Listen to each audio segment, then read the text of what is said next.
Nah, ada informasi Al-Quran. Ini malas lagi. Malas, berat, nyo sholat. Pibare, enggan. Surat apa ini? An-Nisa. Boleh dibuka. Silakan buka. Ini penggalan saja di sini. Surat An-Nisa ayat 142. Nah, ini tempatnya di 145. Ya. Surat An-Nisa surat yang kedua. Surat yang keempat, maaf. Jadi ada Al-Fatihah, Al-Baqarah, Ali Imran, kemudian An-Nisa. Ya, ayatnya 142.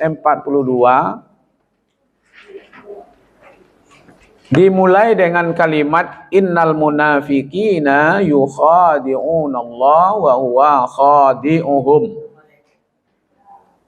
Ketemu? Deh. Apa kata Allah di situ? Sesungguhnya orang-orang munafik itu adalah menipu Allah dan Allah menipu mereka. Wa iza qamu ila shalah qamu kusala. Apa maksudnya orang munafik itu menipu Allah? Dia melakukan salat itu seolah-olah dia sudah taat. Lah bayi utang. Ya kan, rasul-rasulnya Allah gitu Rasul-rasulnya awak kok kalah salat kok Ya kan? Padahal dia salat itu menyembah Allah. Tapi menyembah Allah itu dengan rasa malas, rasa berat, maleh, bare, sagan, mangari. Disuruh baik lapik, ditumbuk dulu, dirandam, ditumbuk, dianya, lapik tapuangnya. Hanya dia pamaleh, nyambil saya 10 itu, ya, nyambil 10 itu, nyo kacau saya jo pisang tu nyo bungkui lai. Anak mau lapeknya? Itunya tu. Jadi di sagan mengari, ada lagi lah mau lapek sagan. Ya betul. Tidak ya. Jadi sejarah lapek sagan itu tuh dia malih membuat, adik kacau saja nyo ramih, salah dia bungkui sama dia tu lai. Akhirnya lagi lah mau lapik sagan. Ya, boleh dibaca di internet tu sejarah. Wa iza qamu, dia qamu ini ibu-ibu. Qamu mendirikan salat. Bukan dia tidak salat, dia mendirikan salat. Qamu kusala. Ya kan? Itu malas. Nah, di sini kan kusala itu malas. Malas salat itu sifat orang munafik. Di ayat 145 coba lihat di situ. Ayat surat yang sama tadi di bawahnya. 145-nya apa di situ? Innal munafiqina fid darkil asfalin minan nar. Sesungguhnya orang-orang yang munafik itu, siapa orang yang munafik itu? Ini tadi wa iza qamu ila shalah qamu kusala. Maka tempatnya di apa dari situ terjemahannya?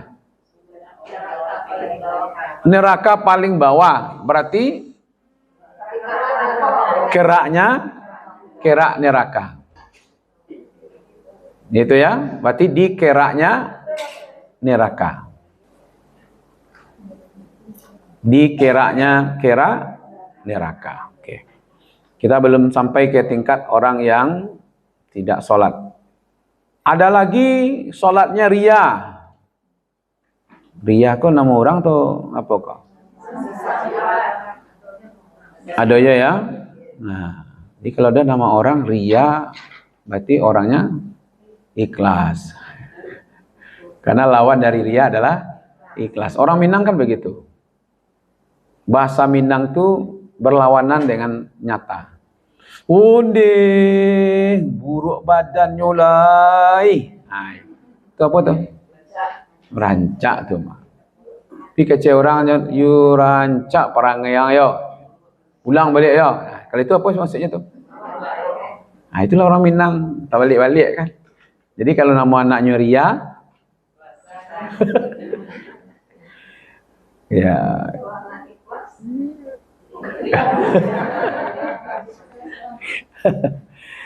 Yura'unan nas. Dia itu ingin dilihat orang. Ya. Makanya alladzina hum yura'un. Termasuk itu. Jadi orang-orang ria, ya kan? Dia ingin dilihat orang. Sagan je orang. Sagan wah. Kore sabi orang lah wak beko. Kecil orang. Kecil orang lah kah. Ya nak.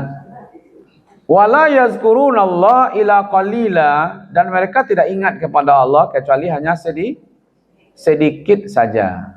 Ini surat apa tadi ini? An-Nisa 142. 42-nya ini. Ya kan? Sedikit saja. Pangana itu melayang-layang kama kan? Tadi itu enggan. Makanya ibu-ibu kalau pas ada lagi azan, lah ada waktunya sholat, usahakan cepat sholat.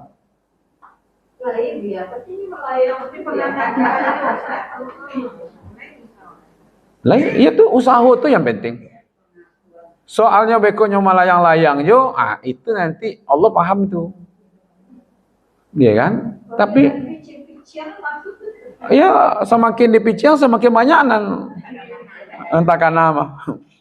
Ya nak, enggak masalah. Tapi kalau lalai-lalai nanti baru masalah dia. Ya kan? Pas talayang jadi menghafal surat pendek dia dibawa dalam sholat. Kadang salah-salah dia. Diulangnya balik sampai 3 kali baru ya. Boleh. Dalam sholat. Iya. Tapi usahakan sholatnya sholat sunat. Iya. Makanya orang yang penghafal Al-Quran itu identik dengan banyak sholat sunat. Kalau ada orang penghafal Al-Quran tapi tidak ada sholat sunat itu aneh. Tambah lo ajaib di belakang tuh. Jadi mereka itu mengulang bacaan murajaah hafalan itu di dalam sholatnya itu. Jadi kalau malam dia sholat malam, dia umpamanya 11, ya kan? Kalau dia ngambil juz 30 saja, berarti sudah 11 surat.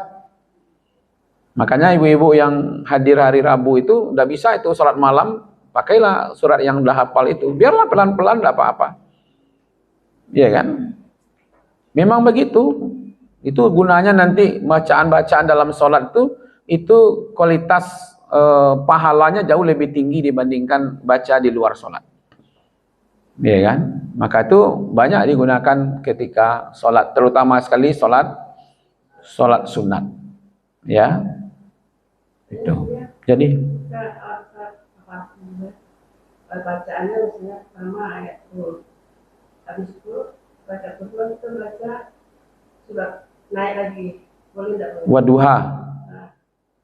Kalau masih di sholat yang sama, itu tidak dibolehkan. Ya, kalau di sholat yang sama tidak dibolehkan membalik surat. Iya, kan umpamanya sholatnya 2 rakaat atau sholatnya 4 rakaat.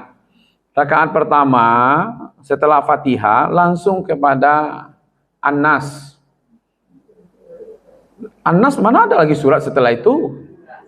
Pasti lo balik dia. Dipulang dia ke bawah tiba dari An-Nas, takanalunya la yukallifullahu nafsan illa usaha. Dari la yukallifullahu takanalunya alif lam mim. Dalam sholat tidak dibolehkan. Jadi kalau dalam satu surat boleh Nurul, yang mana yang mau saya jawab? Oke, saya jelaskan sajalah. Ya, jadi usahakan dalam sholat itu berurutan naik. Makanya Al-Fatihah nanti baca surat Al-Baqarah. Kalau mau naiklah ke surat An-Nisa boleh. Mau langsung ke surat-surat pendek umpamanya Wadduha boleh. Jadi Alif Lam Mim langsung ke Wadduha boleh. Ya, dari umpamanya surat apa yang hafal. Ya, la yukallifullahu nafsan la usaha itu hafal. Langsung naik ke qul huwallahu ahad, boleh. Tapi jangan qul huwallahu ahad dulu baru diputar. Nah, diputar ke la yukallifullah, enggak boleh. Itu membalik. Enggak boleh. Kadang-kadang kan lupa urutan surat, ya. Tahu-tahunya udah balik. Ya, untuk sekali itu mungkin lupa. Besok lupa lagi, itu namanya lupa. Ya kan? Yang paling ibu tahu bahwa tidak dibolehkan membolak-balik ayat di dalam sholat yang sama. Ya kan? Nah, lebih baik naik, tak apa-apa. Makanya surat, kan ada juga pemahamannya begini. Rakaat pertama itu panjang. Rakaat kedua itu agak pendek. Ya kan? Surat Al-A'la dengan surat Al-Ghasyiyah, mana yang lebih panjang? Al-Ghasyiyah lebih panjang, tapi tetap saja Nabi mendahulukan Al-A'la dibandingkan Al-Ghasyiyah. Nah, gitu. Makanya sholat Jumat, ya kan, tetap didahulukan. Oke, sholat witir. Kan ada di 3 rakaat itu, ada ayat yang disunahkan. Tetap berurutan itu. Melompat boleh. Ya kan, surat Al-A'la melompat ke surat Al-Kafirun. Dari Al-Kafirun melompat ke Al-Ikhlas. Jadi melompat boleh. 3. Al-A'la 1, Al-Kafirun, Al-Ikhlas. Jadi kalau ada imam yang membaca 3 itu paham dia tuh dengan sunnah. Tapi kalau bahasa serak saya dibaca di patuinyo saja, yang berarti dia tidak paham dengan sunnahnya Rasulullah. Walaupun ayat boleh saja dia lakukan, tapi kita nggak paham. Kalau ada imam di witirnya dia baca 3 ini, berarti dia punya ilmu di situ. Tapi kalau sembarang saja dibaca sudah witir, dibacanya duha, dibacanya inna anzalnahu surah Al-Qadar, dibacanya umpamanya tabat yada, dia boleh saja. Tapi kita tidak bisa ngerti, berarti ini imamnya belum membaca tentang hadis bahwa Rasulullah itu ya mensunahkan di sholat witir 3 surat itu. Surat Al-A'la, surat Al-Kafirun, dan surat Al-Ikhlas. Nah, kalau kita lihat kan naik dia tuh. Dari Al-A'la ada Al-Ghasyiyah, kan melompat, boleh melompat. Makanya dari Al-Fatihah ke Al-Ikhlas boleh, kan melompat dia tuh jauh melompatnya tuh, boleh. Yang tidak boleh jungkir balik. Sudah ghairil maghdubi alaihim waladdallin. Amin. Qul huwallahu ahad. Allahus samad. Lam yalid wa lam yulad. Wa lam yakul lahu kufuwan ahad. Tuh, rakaat pertama. Rakaat kedua dibacanya apa? Alam nashrah laka sadrak. Itu berarti dari Al-Ikhlas turun balik ke bawah. Ya, itu tidak boleh. Termasuk ayat-ayat, itu kan surat tuh. Termasuk ayat-ayat, tidak boleh juga. Walaupun suratnya sama. Rakaat pertama tadi dia baca apa? Ya ayyuhalladzina amanu kutiba alaikumusiyam kama kutiba alal ladzina min qablikum la'allakum tattaqun. Tuh rakaat pertama. Rakaat kedua, ya ayyuhan nasu ubudu rabbakumul ladzi khalaqakum walladzina min qablikum la'allakum tattaqun. Ini 183, ini 20. Suratnya sama tapi ayatnya dijungkir balik. Itu tidak boleh. Kalau mau kenapa tidak ya ayuhan nas dulu baru ya ayyuhalladzina amanu kutiba. Gitu ya. Oke, ada pertanyaan?